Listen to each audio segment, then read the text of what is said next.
Assalamualaikum warahmatullahi wabarakatuh.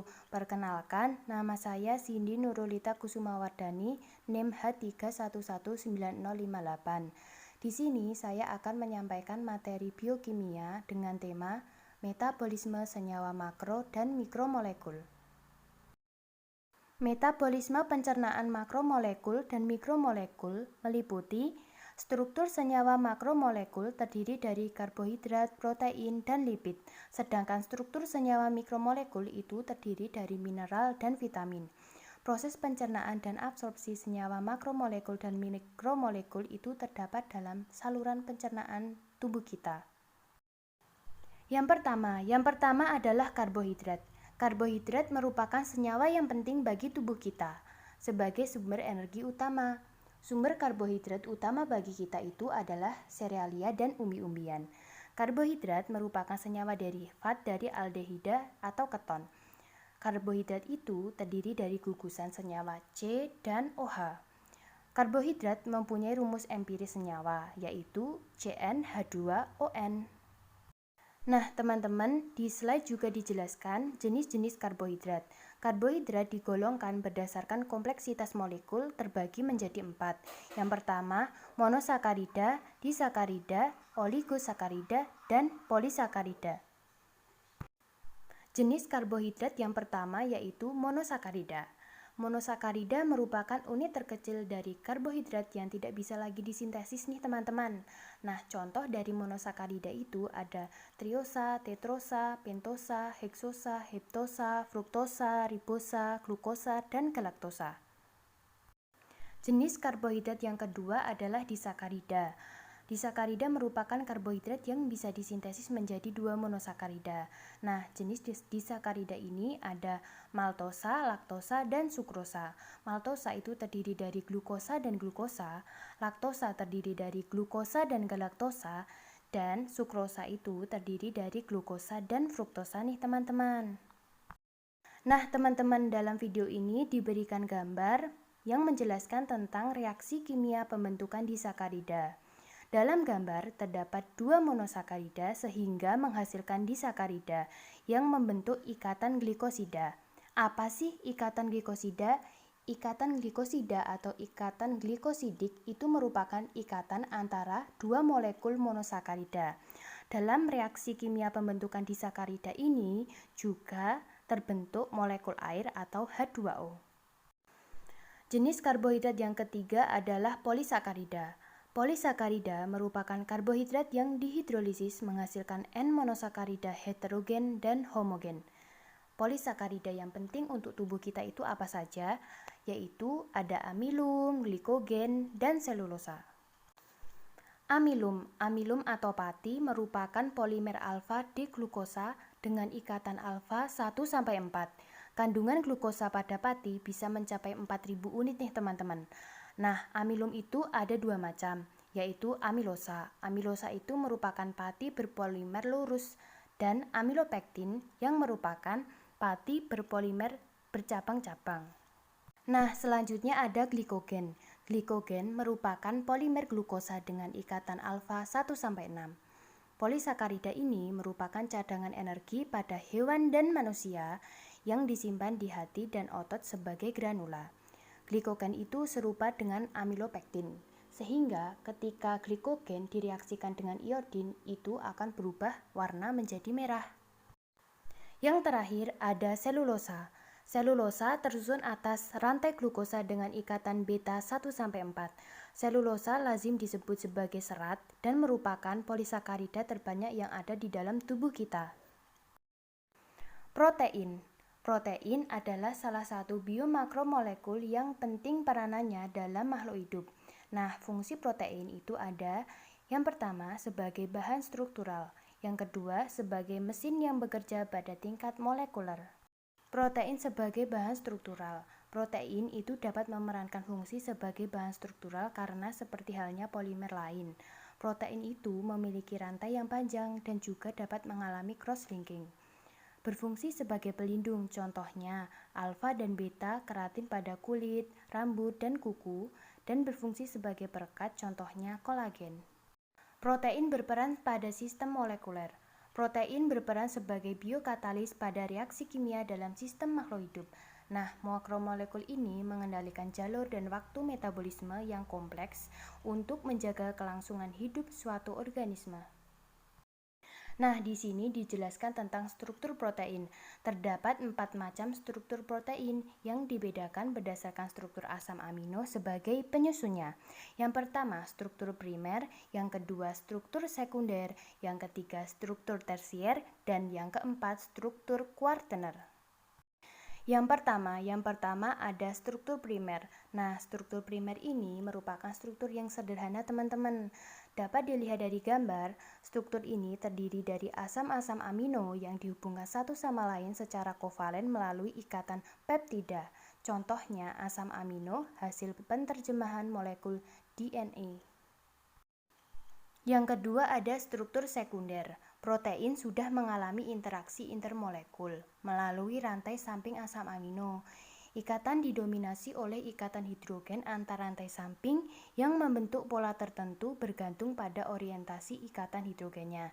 Nah, pada gambar dijelaskan terdapat 2 jenis struktur.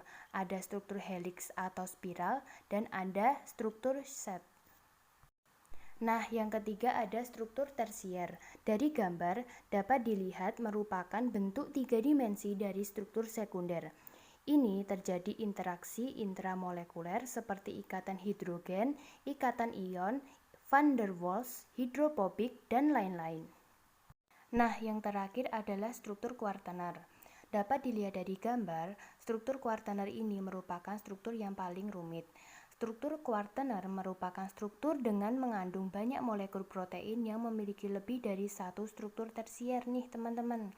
Setiap subunit protein dapat melakukan komunikasi dan saling mempengaruhi satu sama lain melalui interaksi intermolekuler. Lipid.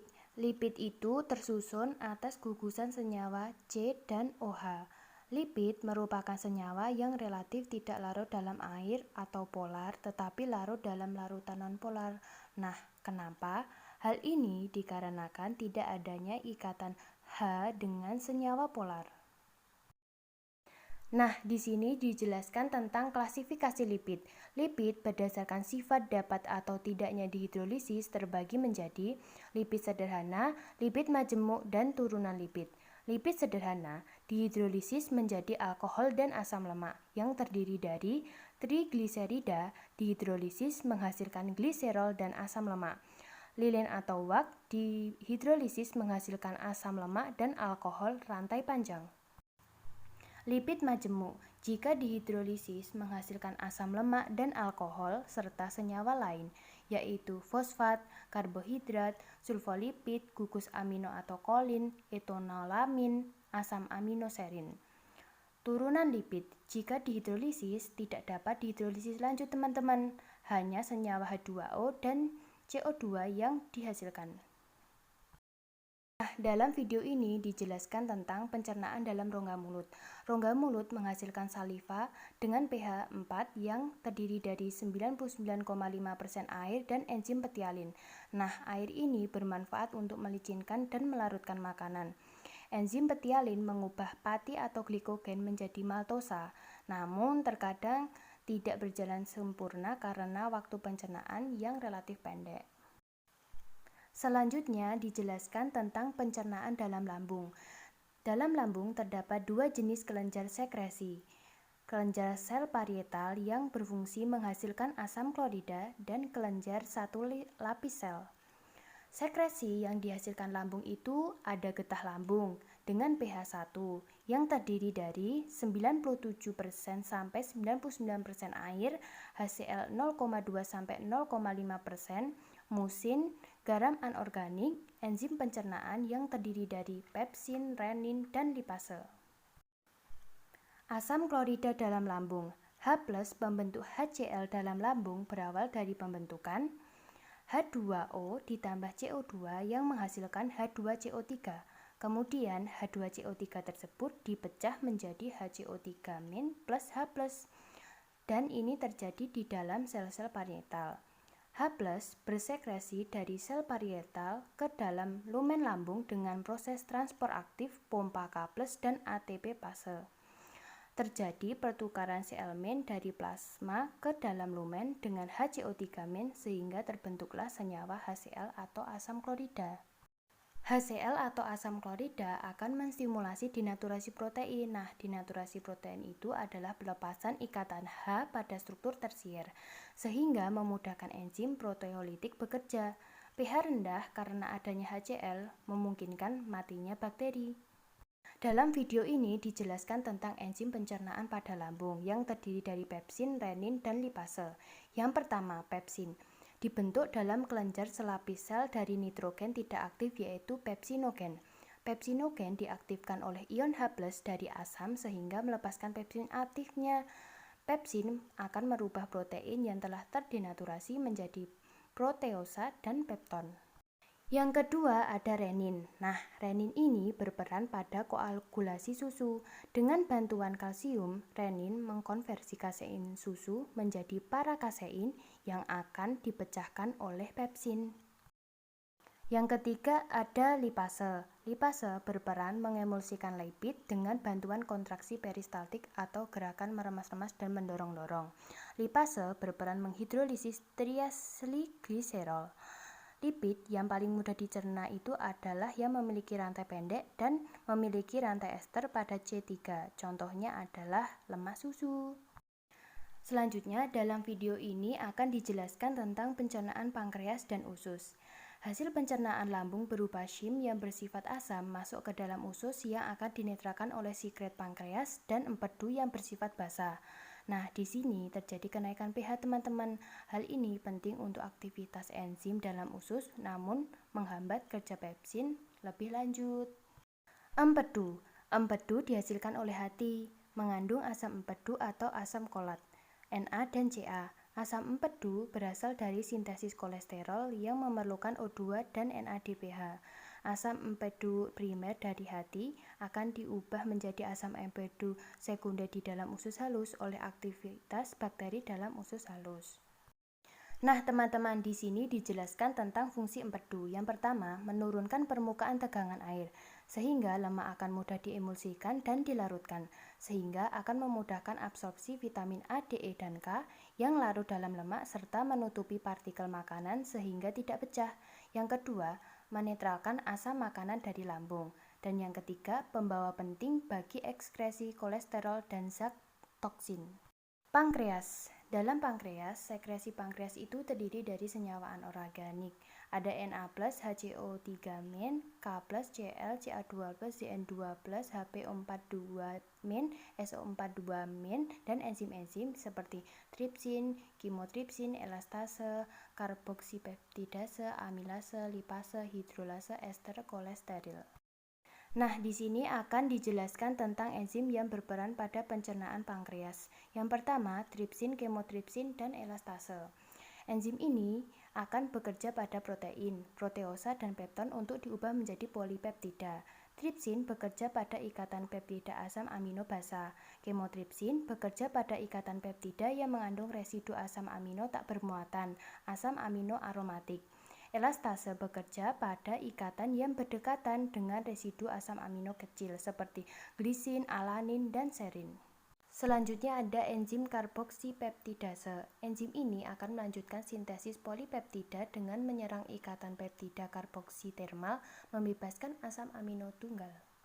Enzim amilase itu memecah atau mensintetis pati menjadi gula seperti maltosa, maltotriosa, 3 residu glukosa yang dihubungkan oleh ikatan alfa 1-4, oligosakarida, dan glukosa. Enzim lipase bekerja pada permukaan minyak air dalam lipid yang telah diemulsikan. Hidrolisis akan terjadi pada ikatan ester 2-fosfolipid oleh fosfolipase yang akan menghasilkan ikatan lipase dengan substrat. Dilanjutkan dengan hidrolisis triacylglycerol menghasilkan gliserol dan asam lemak. Enzim lipase ini akan mengubah lemak menjadi asam lemak dan gliserol. Yang terakhir ada enzim hidrolase ester kolesterol. Ini berfungsi untuk mengkatalisis esterifikasi kolesterol bebas dengan asam lemak. Tetapi di dalam usus, enzim ini mengkatalisis ester kolesterol sehingga dapat diabsorpsi usus dalam bentuk non-ester. Nah, selanjutnya kita akan membahas tentang usus. Usus itu akan menghasilkan getah yang akan disekretasi oleh kelenjar Brunner dan Lieberkühn yang mengandung enzim-enzim aminopeptidase, disakaridase, fosfatase, polinukleotidase, nukleosidas, fosfolipase. Berikut adalah penjelasan tentang enzim tersebut. Aminopeptidase berperan menyerang ikatan peptida di samping asam amino N-terminal pada polipeptida dan oligopeptida.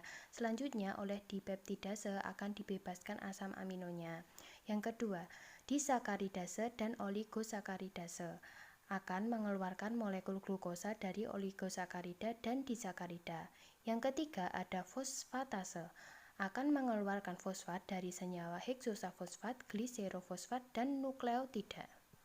Selanjutnya ada enzim polinukleotidase yang berfungsi memecah asam nukleat menjadi nukleotida. Selanjutnya nukleosidase berfungsi menyerang nukleosida yang mengandung guanin dan hiposantin.